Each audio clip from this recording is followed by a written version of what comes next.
The National Weather Service in La Crosse has issued a severe thunderstorm warning for eastern Winona County in southeastern Minnesota, southeastern Buffalo County in west-central Wisconsin, northern La Crosse County in west-central Wisconsin, western Jackson County in west-central Wisconsin, Trempealeau County in west-central Wisconsin, until midnight Central Daylight Time.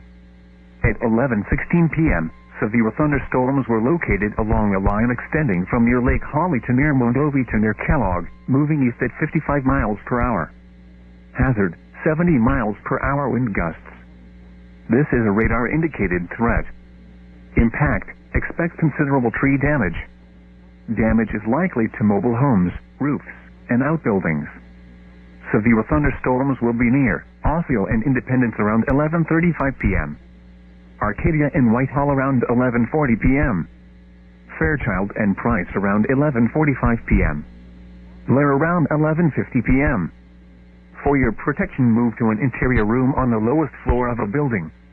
Repeating, a severe thunderstorm warning has been issued until 12 a.m. Tuesday for the following county: Winona, Minnesota, and the following counties in Wisconsin: Buffalo, Jackson, La Crosse, and Trempealeau.